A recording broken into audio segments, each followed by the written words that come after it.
महान पुस्तक। राजा कृष्णदेव राय के दरबार में अक्सर ज्ञानी विद्वान पंडितों के मध्य विभिन्न विषयों पर चर्चा हुआ करती थी। समय समय पर विभिन्न राज्यों से भी विद्वान पुरुष दरबार में आते और अपने ज्ञान का परिचय देते थे। राजा भी उनके आव भगत और सम्मान में कोई कसर नहीं छोड़ते थे। एक बार एक व्यक्ति राजा कृष्णदेव राय के दरबार में उपस्थित हुआ। वह स्वयं को महान झांता और विद्वान दर्शा रहा था। उसका अहंकार उसकी बातों से झलक रहा था। उसने स्वयं के बारे में खूब बढ़ा चढ़ाकर बातें की। उसके बाद दरबार में बैठे ज्ञानियों को वाद विवाद के लिए चुनौती दे दी। उसकी बड़ी छड़ी बातों से सभी दरबारी सहम गए थे। अपमान के डर से किसी भी दरबारी ने उसके साथ वाद विवाद की चुनौती स्वीकार नहीं की। ऐसा में राजा ने तेनालीराम की ओर देखा तो तेनालीराम अपने स्थान से उठा खड़ा हुआ। वह विद्वान को प्रणाम करते हुए बोला, महाशय, मैं आपके साथ वाद विवाद के लिए तैयार हूं। कल ठीक इसी समय मैं आपसे राजदरबार में भेंट करता हूं। अगले दिन पूरा राजदरबार भरा हुआ था। विद्वान पुरुष अपने स्थान पर पहले ही पहुंच चुका था। बस सबको तेनालीराम की प्रतीक्षा थी। कुछ ही देर में सबकी प्रतीक्षा समाप्त हुई और तेनालीराम दरबार में उपस्थित हुआ। तेनालीराम राजा को प्रणाम कर वाद विवाद हेतु नियत स्थान पर विद्वान के समक्ष बैठ गया।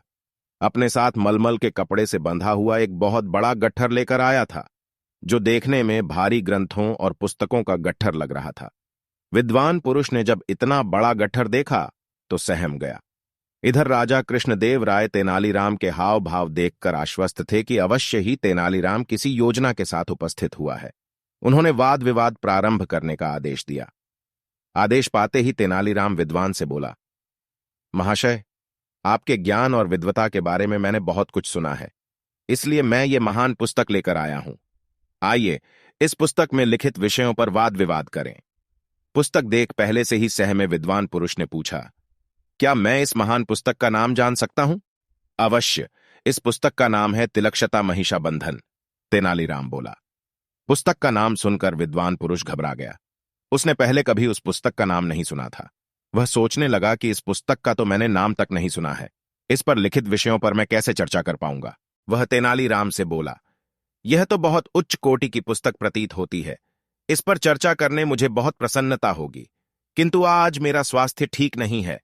ऐसे गहन विषय पर चर्चा हेतु मन मस्तिष्क के साथ साथ सेहत भी दुरुस्त होनी आवश्यक है।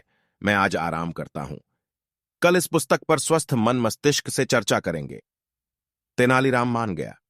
अगले दिन वह नियत समय पर अपना गट्ठर लिए पुनः राज दरबार में पहुंचा, किंतु विद्वान पुरुष का कोई अता पता नहीं था।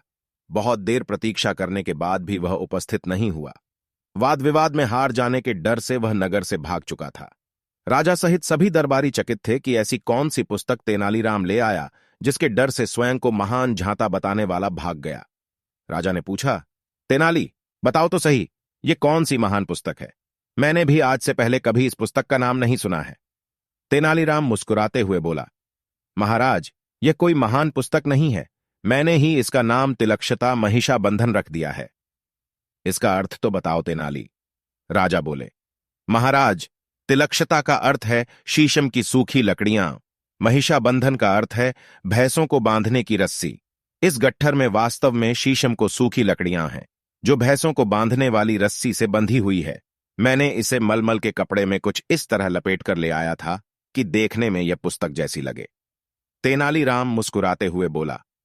तेनालीराम की बात सुनकर राजा सहित सारे दरबारी हंस पड़े। इस प्रकार तेनालीराम ने अपनी बुद्धिमत्ता से एक अहंकारी विद्वान के समक्ष अपने नगर का सम्मान बचा लिए। राजा ने प्रसन्न होकर तेनालीराम को ढेरों उपहार दिए। दोस्तों, अगर आपको ये वीडियो पसंद आए तो वीडियो को लाइक जरूर से करें, और अगर आप इस चैनल पर नए हैं तो चैनल को सब्सक्राइब जरूर से करें। धन्यवाद।